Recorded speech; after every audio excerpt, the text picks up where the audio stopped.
Hello everyone, this is Joel from the Last Review Show. I'm here to talk about The Leftovers, the final season premiere, and it's called The Book of Kevin. Now, I've been very excited for this final season of The Leftovers. I think it's an underrated show, and actually, I think it's currently the best show on TV, even though it's very polarizing. I just wanted to discuss with you this final season, so you can expect a review of me every week. I'm a little bit late, I must say, for the season premiere, but starting next week I should be more on time. So let's first jump into the episode and talk about what actually happened. But before that, let's get to a little bit of the technical background. So it was directed by the great Mimi Leder. I think she's also mostly famous of Breaking Bad, and she has directed a couple of the best episodes of The Leftovers so far. This is definitely one of her best as well. Written by Damon Lindelof himself, one of the two showrunners, and Patrick Somerville. Okay, the episode starts basically in I think around the 1840s, where you have this apocalypse priest who preaches the oncoming apocalypse and keeps putting a date on the board in the church. And obviously, when you prophesy something like that, when it doesn't happen, you have a problem. In the end, people stop believing in the prophecy. Only one woman keeps believing in it, basically, and she's ridiculed by the rest of the people in the small village. And in the end, when it doesn't happen again, when it was prophesied, she goes to sleep in a house where other people also wearing white are lying down on the floor, and she joins them.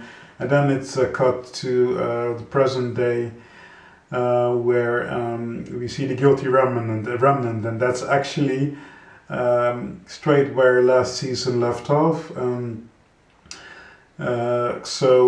We see Evie and Megan still in the visitor center, and in the visitor center with the rest of the guilty remnant group of Megan.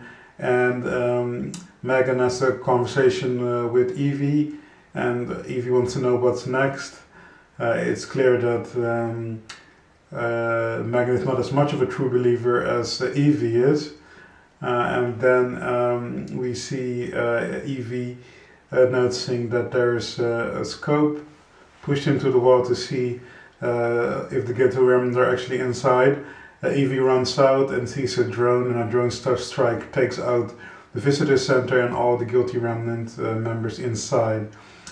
Then we switch to 3 years later, and everyone seems sort of happy. Actually, a little bit weird for The Leftovers.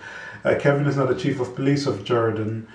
Tommy works for him as well, the police. Nora is working again for on the Department of Departure-related issues, where she looks into people who claim that they've been departed,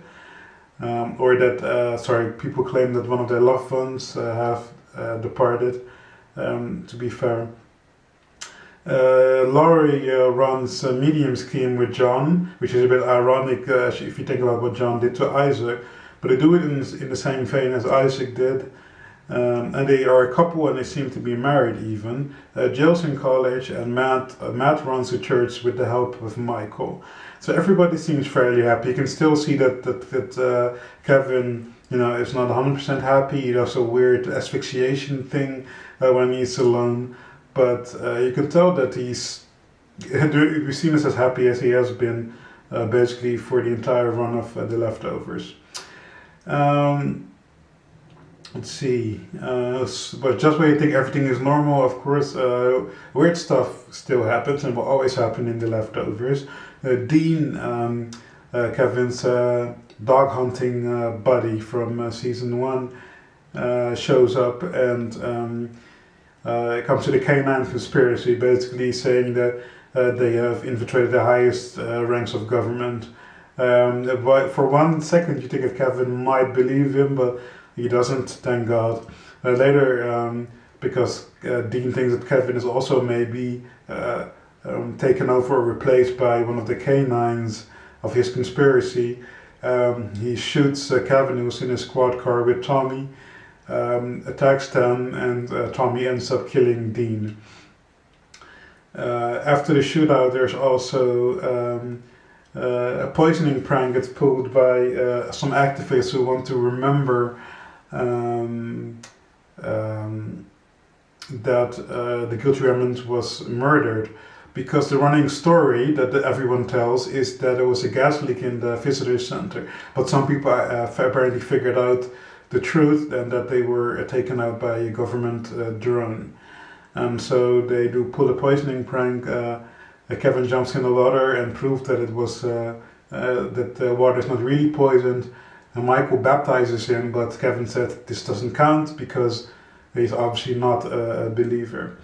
At a surprise birthday party he chose for Tommy, Kevin finds out that Michael and Matt have been writing a gospel about Kevin's life because of all the miraculous stuff that has happened to him, and most importantly that Kevin doesn't seem to be able to die when he's in Jordan. So Kevin is not having it. He demands the book. Michael doesn't want to give it to him, but Matt tells him to. He takes it. Kevin walks outside, wants to burn the book, but then he looks up and he sees in the sky a sign, done by an airplane, that it's 13 days ago. So 13 days to the 7-year anniversary of the sudden departure. Then the episode ends with we see an older lady bringing birds to a nun, and they seem to be in Australia, and that lady is no other than a much older Nora. And the nun asks her, does the name Kevin mean anything to you? And she says it doesn't. So that's a bit of a twist or a cliffhanger ending. What happened there, and why does Nora pretend to not know who Kevin is? And Nora goes by the name of Sarah, by the way, in that final scene.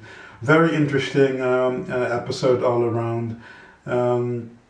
The direction of Mimi later is fantastic, like that opening scene with the apocalyptic priestess looks gorgeous, so believable, the dread of the small village and everything. It's really nicely done. I'm really a big fan of Mimi later.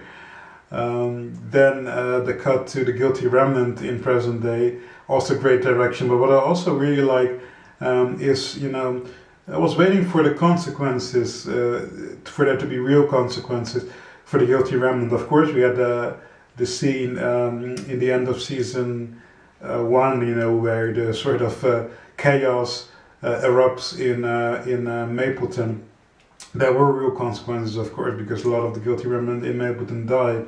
But ever since, especially the more radical fringe of Megan and her group, have been doing a lot of questionable things, including the grenade on the bus. And I thought, there should be some consequences. And wow, oh boy, what consequences there were in the end. I feel a little bit bad for Evie, but in a way I can sort of understand that the government decided to take drastic measures, or the authorities, against that part of the Guilty Remnant. I wonder if they still exist or elsewhere, or that they have died down since. But it was only a logical consequence in a way.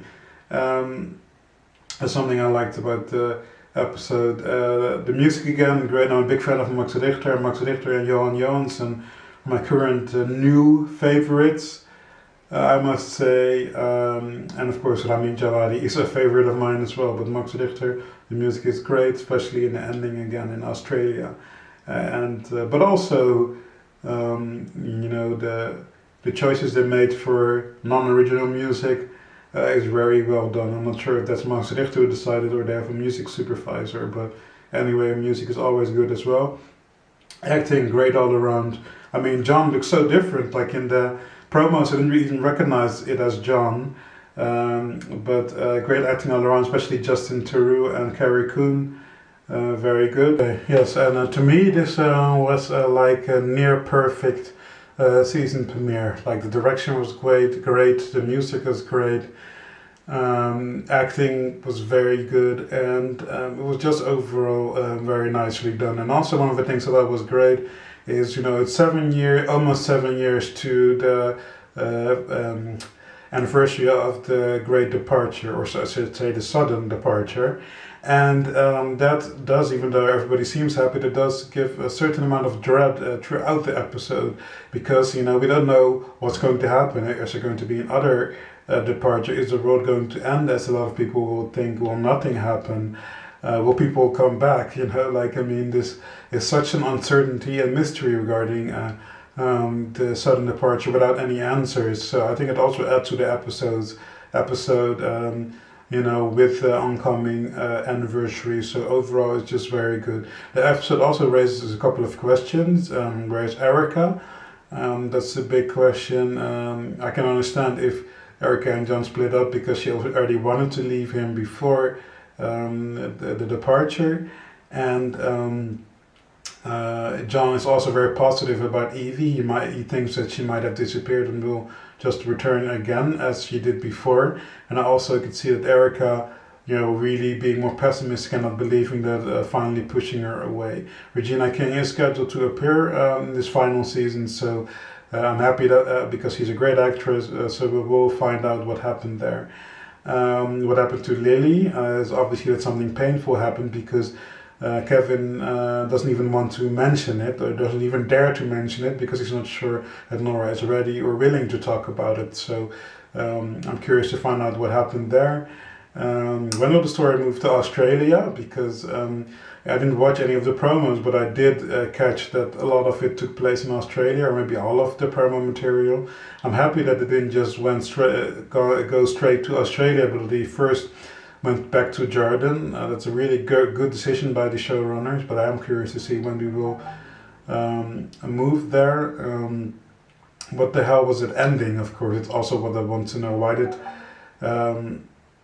did Carrie Coon is the actress, why did Nora go by the name of Sarah, and why did she pretend to not know who Kevin was?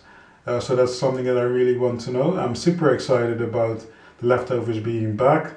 I'm a little bit late with this video review now, but next week I'm sure I will make sure that I will be on time. So please check back next week, and also check out our blog on lastreviewshow.com. You can find us on YouTube, of course, as well, and you can check us out on SoundCloud if you only want to listen to the audio. And you can follow us on Twitter at Last Review Show. So thank you for watching, and I hope to see you guys again soon.